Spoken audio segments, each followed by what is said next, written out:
Tema saat ini sangat menarik dan juga sangat serius, karena kita akan membahas tentang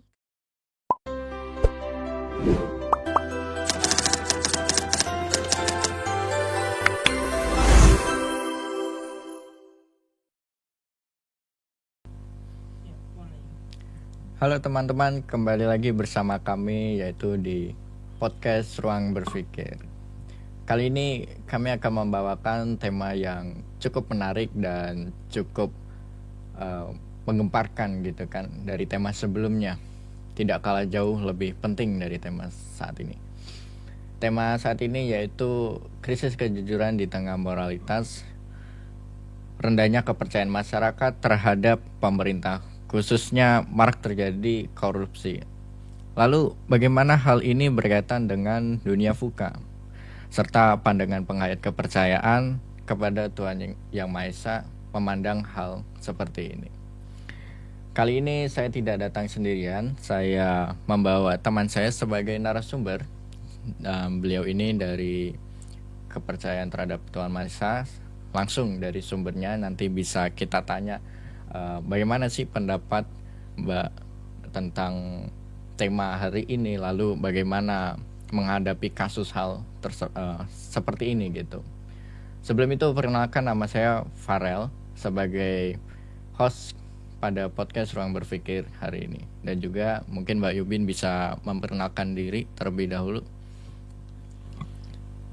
Halo semuanya, perkenalkan nama saya Yubin Tamuina. Saya adalah salah satu mahasiswa Prodi Pendidikan Kepercayaan Terhadap Tuhan Yang Maha Esa di Universitas 17 Agustus 1945 Semarang. Jujur senang banget bisa ngobrol hari ini tentang tema yang sangat menarik dan juga sangat penting. Oke, Mbak Yubin mungkin bisa dijelaskan nih, kan teman-teman juga mungkin baru dengar tentang prodi yang Mbak Yubin tempuh saat ini gitu. Prodi ini adalah salah satu prodi yang ada di Indonesia dan mungkin hanya satu yang ada di Indonesia. Jadi prodi ini tuh basicnya menjadi guru, khususnya guru penghayat yang nantinya akan diturunkan untuk mengajar di sekolah-sekolah untuk yang khususnya untuk siswa-siswa penghayat. Oke, kok penghayat kepercayaan itu seperti apa sih Mbak Yubin? Kalau yang penghayat tuh, jadi apa bedanya dengan yang lain gitu? jadi kalau penghayat itu lebih sama juga seperti agama-agama, tetapi lebih spesifik itu mereka Kepercayaan lokal gitu ya? ya. Oke, mungkin teman-teman yang penasaran bisa di browsing di Google atau di AI, bisa cari-cari terlebih dahulu gitu. Yang penasaran juga mungkin lebih jauh bisa nanti tulis di kolom komentar atau lewat email, bisa langsung menanyakan hal sesuatu yang mungkin membuat penasaran gitu. Oke, Mbak Yubin, kira-kira gimana sih pendapat Mbak Yubin tema saat ini gitu? Tema saat ini sangat menarik dan juga sangat serius, karena kita akan membahas tentang krisisnya kejujuran di tengah moralitas. Krisis kejujuran, mungkin kalau contoh hal kecil ya, kalau bagi saya sendiri mungkin pernah ya melakukan suatu hal kebohongan gitu untuk pribadi.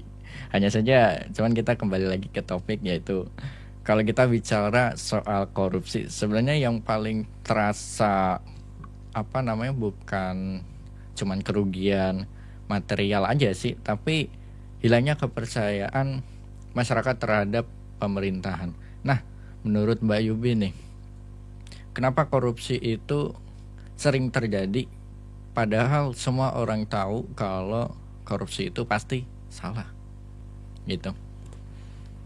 Menurut saya korupsi itu sering terjadi karena adanya krisis moralitas. Semua orang tahu mana yang benar dan juga mana yang salah. Tetapi kejujuran itu kalah dengan kepentingan pribadi, di mana kejujuran itu sering dianggap ideal tetapi tidak menguntungkan. Jadi mungkin orang-orang yang korupsi ini kayak ini untung lebih gede gitu kan. Iya. Habis itu nggak apa-apa lah kita cut sedikit gitu untuk keuntungan pribadi yang padahal itu bikin kerugian tidak hanya ke dirinya sendiri tapi ke orang lain juga. Ada benarnya juga terkadang kejujuran bisa kalah dari kepentingan. Sekarang kalau menurut Mbak Yubin ini kan kita di tema ada juga membahas di era VUCA gitu kan, yaitu volatility, uncertainty, dan complexity, ambiguity.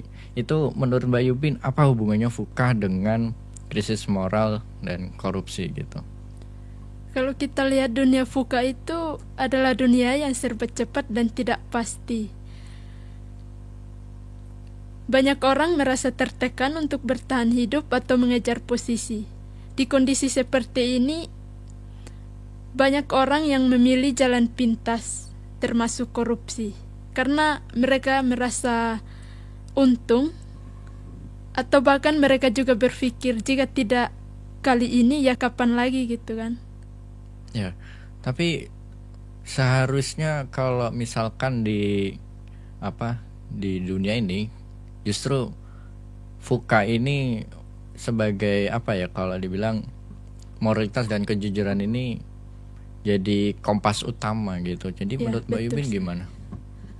Kalau kita lihat dari sisi penghayat kepercayaan, kan Mbak Yubin dari penghayat kepercayaan mungkin bisa dikenalkan juga dari penghayat kepercayaan mana. Kan saya pernah dengar juga kalau penghayat kepercayaan itu ada banyak gitu kan. Jadi mungkin salah satunya yang hari ini bisa diberitahu kepada teman-teman yang mungkin belum tahu gitu kan. Jadi bagaimana sih sebenarnya korupsi ini dipandang dalam kepercayaan terhadap Tuhan Maha Esa, itu penghayat gitu? Dalam semua agama ataupun kepercayaan ya, kita tahu bahwa korupsi itu bertentangan dengan nilai ketuhanan. Karena korupsi bukan hanya soal mencuri, tetapi juga mengkhianati amanah, merugikan orang lain, dan juga mengabaikan keadilan. Dengan adanya kepercayaan, seharusnya menanamkan nilai kesadaran bagaimana atau apa yang kita perbuat ataupun yang kita lakukan itu ada pertanggungjawabannya. Contohnya kalau dalam kepercayaan saya, yaitu kepercayaan Marapu, kami itu percaya bahwa setiap tindakan ataupun perbuatan yang kami perbuat itu dilihat oleh Marapu itu sendiri ataupun Tuhan. Jadi ketika kita melakukan sesuatu hal itu, pasti ada malapetaka yang terjadi. Kayak saya pernah dengar kalau misalkan melakukan perbuatan merugikan atau kayak hukum sebab akibat gitu ya. Jadi kita kalau melakukan sesuatu pasti akan berakibat sesuatu, entah itu baik entah itu buruk ya. Oke. Lalu apa sih solusi atau mungkin kalau kita bilang ya istilahnya kita sebagai penghayat kepercayaan gitu, ada nggak sih mungkin arahan atau mungkin bisa menjadi teladan bagi pemerintahan saat ini gitu? Jadi bahwa penghayat kepercayaan ini juga bisa berkontribusi gitu. Apa sih menghadapi krisisnya moralitas dan korupsi di era VUCA ini, dan menurut Mbak Yubin seperti apa? Kalau menurut saya ada 3 hal utama yang menjadi solusi ataupun saran ya. Yang pertama itu karakter, di mana karakter bukan cuman pintar tetapi juga berintegritas. Artinya bahwa ketika kita memilih pemimpin itu bukan karena hanya orang itu pintar jadi kita memilih dia sebagai pemimpin. Namun harus diperhatikan juga bahwa kalau orang itu memiliki integritas. Dan yang kedua, keteladanannya. Di Sumba Timur kami tuh ada istilahnya ketika kita melakukan pemilih nih, contohnya ada istilah namanya pin dia tahu raga tahu, pin cara rakan cara. Artinya bahwa ketika kita memilih seorang pemimpin itu, kita memilih yang benar-benar bisa untuk mengayomi masyarakat atau komunitasnya. Komunitas ya. Oh, berarti kalau misalkan mohon maaf nih Mbak Yubin, kalau di komunitasnya Mbak Yubin gitu, dalam contoh hal yang sama nih ya, kalau korupsi itu kan pasti penyelewengan dana, ya kan. Tapi kalau di komunitasnya Mbak Yubin ini gimana sih cara mengelola, atau gimana kita bisa saling percaya gitu kan dalam komunitas Mbak Yubin agar tidak terjadinya hal seperti ini yang mungkin bisa menjadi sarana atau mungkin bisa jadi solusi gitu. Mungkin menurut saya ya, kan dalam komunitas pasti ada yang namanya organisasi. Dalam organisasi ini juga pasti ada strukturnya. Nah, dalam komunitas itu pasti ada yang namanya berkaitan dengan material atau uang ataupun apapun itu. Nah, contohnya ketika ada uang atau donasi. Nah, uang ini harus dicatat kemana uang itu keluar dan apa gunanya agar tidak disalahgunakan. Dan ketika ada orang yang menyalahgunakan uang itu ataupun apapun itu dalam komunitas tersebut, akan diadakan hukuman. Oh, kalau boleh tahu hukumannya seperti apa sih gitu kan? Kadang masyarakat saat ini nih kalau dibilang yang korupsi itu harus dibunuh gitu, atau hukum penggal gitu, atau yang lain-lain gitu. Tapi kalau di komunitasnya Mbak Yubin gitu harus seperti apa sih hukumannya gitu? Mungkin kami di sana diproses secara adat. Jika orang itu mampu untuk mengembalikan dana atau apapun itu yang diambil, mungkin bisa dibebaskan. Jika tidak, mungkin akan dilakukan seperti ada hukuman seperti denda begitu. Denda ya. Atau kalau untuk hukuman jerat untuk orangnya gitu ada nggak? Nggak ada sih. Nggak ada ya. Berarti kalau misalnya, atau mungkin pernah ada salah satu contoh di komunitas Mbak Yubin, atau mungkin malah belum pernah sama sekali? Jujur sejauh ini belum ada sih. Hebat sekali ya, belum pernah ada. Soalnya ini mungkin bisa menjadi contoh teladan gitu kan untuk kedepannya. Kalau memandang saat ini nih, kan kita lihat pemerintahan itu dan juga melihat kasus yang sering timbul seperti itu. Bagaimana sih Mbak Yubin, apakah ada saran dari pemerintah agar tidak terjadinya hal seperti itu, atau bagaimana kita melihat sebuah transparansi itu bisa terbuka jadi tidak tertutup, atau bagaimana gitu? Ya mungkin kembali lagi dengan itu tadi kembali lagi mungkin itu dari karakternya juga, pendidikan karakternya. Dan yang kedua itu keteladanannya. Oh, ngomong-ngomong soal karakter itu, kalau di komunitas Mbak Yubin, kalau misalnya di bagian bendahara atau apapun itu yang menjabat ya, itu kalau menilai karakter orang itu seperti apa sih? Atau ada ujiannya, atau ada hal-hal yang lain yang bisa menjadi contoh gitu? Karakternya itu tidak bisa kita nilai atau di adanya ujian, tetapi bisa kita lihat bagaimana orang itu berperilaku gitu ya kepada sesama gitu ya. Oke. Saya setuju juga sih dengan adanya komunitas Mbak Yubin ini bisa menjadi peran aktif nantinya ya. Ngomong-ngomong tentang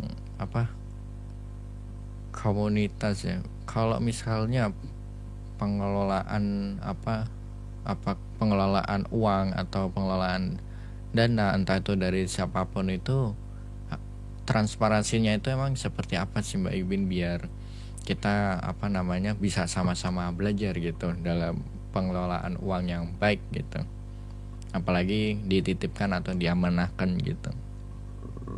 Mungkin ada juga orang-orang yang dipercayakan atau yang ditugaskan secara khusus untuk memegang uang tersebut.